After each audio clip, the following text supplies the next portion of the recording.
नमस्कार। आज हम बात कर रहे हैं जलवायु परिवर्तन की और ख़ास तौर पर कि इसका भारतीय कृषि पर क्या और कैसा असर पड़ रहा है। जी। हमारे पास कुछ शोध लेख हैं जिनसे हमने जानकारी ली है, जैसे जलवायु परिवर्तन और भारतीय कृषि, चुनौतियां व समाधान। हाँ, और एक और लेख था बदलते मौसम में भारतीय कृषि। बिल्कुल। तो कोशिश ये समझने की है कि ये स्रोत क्या मुख्य मुश्किलें बता रहे हैं और इनसे निपटने के रास्ते क्या हो सकते हैं। सही। और एक बात तो साफ है इन स्रोतों से कि भाई हमारी खेती मानसून पर कितनी टिकी हुई है, करीब 70% बारिश। हाँ, ये तो है। लेकिन अब ये स्रोत कह रहे हैं कि यही मानसून का जो पैटर्न है वो गड़बड़ा रहा है।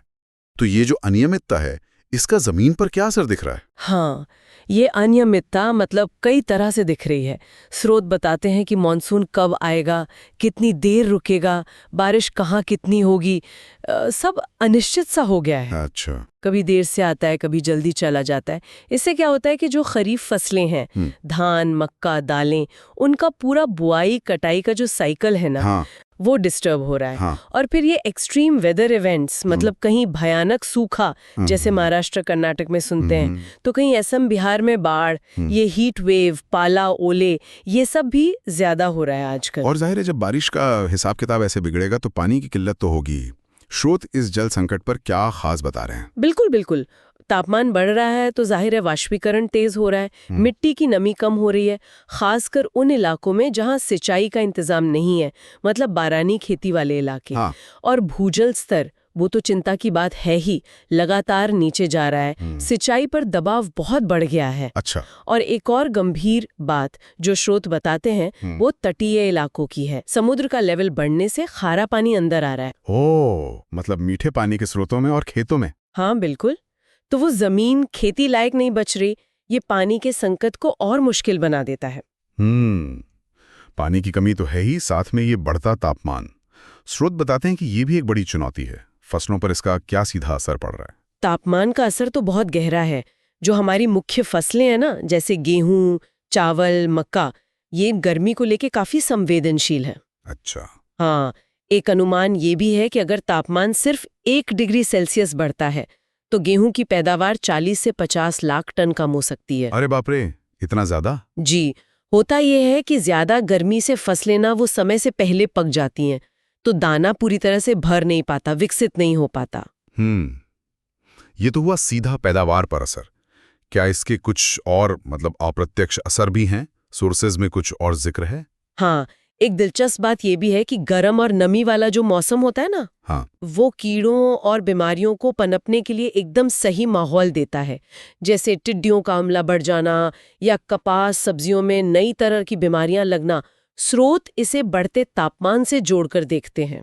अच्छा, ये भी एक एंगल है। और एक बात और, खेतों में जो मजदूर काम करते हैं उन पर भी तो असर पड़ता है। इतनी गर्मी में काम करने से उनकी सेहत और काम करने की क्षमता दोनों घटती हैं। सही बात है।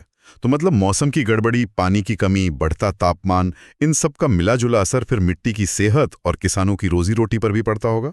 निश्चित रूप से।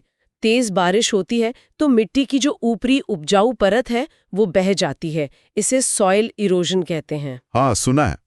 और ज्यादा तापमान मिट्टी के अंदर जो कार्बनिक पदार्थ होते हैं, जो जरूरी होते हैं, उनको तेजी से खत्म कर सकता है। तो मिट्टी की उर्वरता कम हो जाती है। नतीजा, फसल खराब, किसान की आमदनी कम, खाने पीने की चीजें महंगी, और कर्ज का बोझ। हाँ, खासकर छोटे किसान कर्ज के जाल में फंस जाते हैं। ये एक दुष्चक्र है। स्रोतों में एक और चिंताजनक बात कही गई है, छिपी हुई भूख। ये क्या है और इसका जलवायु परिवर्तन से क्या लेना देना? ये बहुत जरूरी पॉइंट है। देखिए, स्रोत बताते हैं कि हवा में जैसे जैसे कार्बन डाइऑक्साइड बढ़ रही है, हाँ। उससे अनाज और दालों में जो जरूरी पोषक तत्व होते हैं, जैसे प्रोटीन, आयरन, जिंक, हाँ। उनकी मात्रा कम हो सकती है। ओ, मतलब खाना तो मिल रहा है पर पोषण नहीं। बिल्कुल, पेट तो भर रहा है पर शरीर को जो चाहिए वो नहीं मिल रहा। इसी को छिपी हुई भूख या हिडन हंगर कहते हैं, और इसके सेहत पर लंबे समय में बुरे असर हो सकते हैं। ये तो वाकई गंभीर बात है। हाँ, और कई बार तो जमीन खराब होने या कमाई का साधन छिन जाने से किसान बेचारे गांव छोड़कर शहरों की तरफ जाने को भी मजबूर हो जाते हैं। ये चुनौतियां तो काफी बड़ी हैं। तो क्या अब इनसे निपटने के मतलब कुछ अडेप्ट करने के तरीके भी ये स्रोत सुझाते हैं? हाँ, अच्छी बात यह है कि कोशिशें हो रही हैं। एक तो है कि ऐसी फसलें विकसित की जा रही हैं जो गर्मी, सूखा, बाढ़ या खारेपन को ज्यादा झेल सकें। जैसे सूखा रोधी चावल की किस्में हैं, बाजरे की उन्नत किस्में हैं, इनको बढ़ावा दिया जा रहा है। दूसरा, पानी बचाने पर जोर है। सिंचाई के नए तरीके, ड्रिप, स्प्रिंकलर। हाँ, वो PMKSY योजना है शायद इसके लिए। बिल्कुल, प्रधानमंत्री कृषि सिंचाई योजना, वो किसानों को ये तकनीकें अपनाने में मदद करती है। और खेती के तरीकों में कुछ बदलाव, जैसे सस्टेनेबल फार्मिंग की बात होती है आजकल। हाँ, स्रोत टिकाऊ खेती पर बहुत जोर देते हैं। जैसे जैविक खेती है, जीरो टिलेज यानी बिना ज्यादा जुताई की खेती, ताकि मिट्टी अच्छी बनी रहे। अच्छा। फसल विविधीकरण, मतलब एक ही खेत में अलग अलग फसलें उगाना। और एग्रो फॉरेस्ट्री यानी खेती के साथ पेड़ लगाना।